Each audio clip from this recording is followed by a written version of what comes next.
We're building a Golden Dome that's going to, just by its very nature, going to be defending Canada. Canada gets a lot of freebies from us, by the way. They should be grateful also, but they're not. I watched your Prime Minister yesterday. He wasn't so grateful. But they should be grateful to us. Canada lives because of the United States. Remember that, Mark, the next time you make your statements. Ah, voilà. Souviens-toi ça, Marc, la prochaine fois que tu feras des déclarations. Louis, c'est pas la première fois qu'il pousse cette thèse que le Canada vit aux dépens des États-Unis, existe que par les États-Unis. Ça faisait un bout de temps qu'on ne l'avait pas entendu, cependant. Bienvenue à la première journée de la seconde année du deuxième mandat de Donald Trump, Mario. Écoutez, c'est un discours pur jus Donald Trump, discours fleuve évidemment, bourré de chiffres, certains vrais, certains moins vrais. En ce qui concerne le Canada, évidemment, l'avertissement était clair là, à l'endroit de Mark Carney. Même Donald Trump a dit « J'ai écouté, j'ai regardé le discours de Mark Carney hier. Attention, Mark Carney. » Moi, ce qui m'a fasciné, c'est lorsqu'il a parlé du Groenland pendant son discours, Donald Trump, ce matin, vous auriez pu littéralement substituer Groenland par Canada. Alors, attention, attachez vos ceintures. Et c'est quand même assez ironique parce que, vous savez, le Canada a été probablement un des pays dans le monde qui a le plus bénéficié de sa proximité économique et géographique aux États-Unis. Aujourd'hui, le Canada est probablement le pays qui risque le plus en raison de cette proximité aux États-Unis. Oui. Stéphane, on comprend qu'il n'a pas aimé le discours de Mark Carney. Comment on interprète... Est-ce que ce serait trop gros de parler d'une menace envers le Canada, un avertissement? Un avertissement, très certainement. Le Canada qui n'est pas reconnaissant pour tout ce que les États-Unis ont fait pour le pays.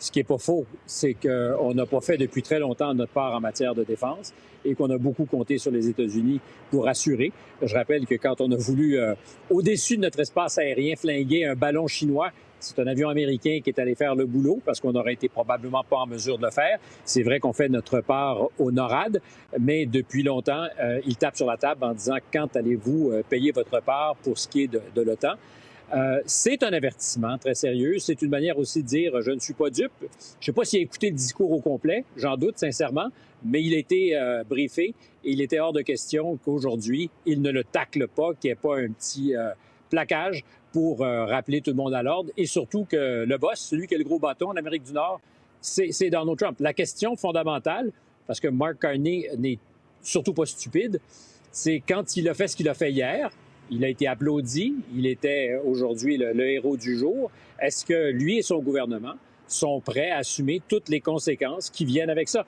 Parce qu'une des choses qu'a dit aussi Donald Trump, c'est que les tarifs surprenants sur la Suisse, ou que la Suisse s'est vue imposer, c'était un peu beaucoup après une conversation qui n'avait pas été à son goût. C'est donc dire, on le soupçonne, mais que Donald Trump, quand il n'aime pas ce qu'il entend ou la manière avec laquelle on le traite, peut répondre. Est-ce que Mark Carney, donc, a mesuré tout ça? J'imagine que oui. Pour l'instant, Donald Trump n'a rien annoncé de nouveau. Pas d'ailleurs de nouveau sur le front des droits douaniers à l'endroit des Européens qui sont visés depuis samedi parce qu'ils avaient envoyé 3 soldats et quart au Groenland. mais pour autant, ça a fait peur au marché partout dans le monde. M. Massy, il nous avait on avait été préparé un peu le dimanche par ce reportage de NBC qui indiquait, on utilisait le mot obsédé, là, que Donald Trump était obsédé par l'incapacité du Canada à défendre le Nord, la faiblesse militaire du Canada pour ce gigantesque territoire dans le Nord vers l'Arctique. Est-ce qu'on doit s'inquiéter? Parce que c'est un peu la question que certains se posent. C'est le Groenland, mais le Groenland, c'est au nom de la sécurité arctique. Est-ce que le Canada est le prochain sur la liste? Bien, je pense que bien sûr, on doit s'inquiéter minimalement. Il a raison, M. Trump, que le Canada existe parce que les États-Unis le souhaitent.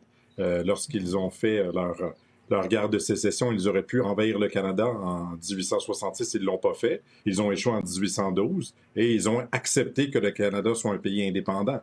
Ils pourraient envahir leurs voisins, mais personne ne doute qu'ils ont la capacité militaire. Personne ne doute qu'ils ont la capacité économique de faire des pressions et des coups vraiment sur l'économie canadienne magistrale, compte tenu de 70% de nos exportations vont aux États-Unis, mais ça nuirait également à l'économie américaine, comme une occupation militaire du Canada serait absolument inviable pour les forces armées américaines qui pourraient même refuser ces ordres-là. Donc, je pense qu'il faut les mettre en perspective comme ça. Il a raison sur le fond, mais va-t-il vraiment le faire? Je pense que ce qui préoccupe davantage le président Trump, c'est pas les centres de population, Montréal, Toronto, Vancouver.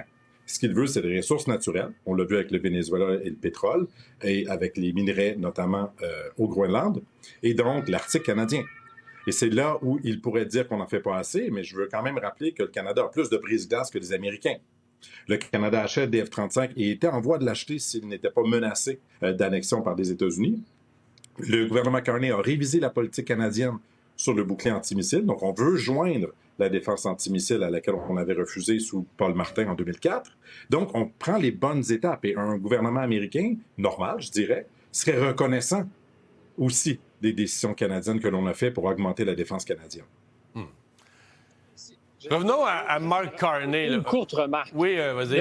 Le simple fait qu'on parle, qu'on discute aujourd'hui sérieusement de la possibilité que le territoire canadien soit sous occupation américaine.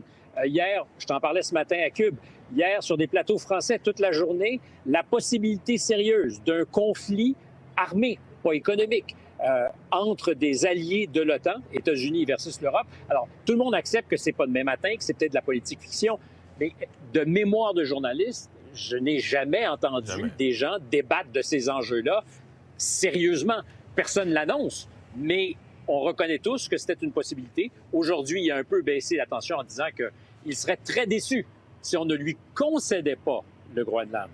Donc, la menace militaire, pour l'instant, semble oubliée ou mise de côté.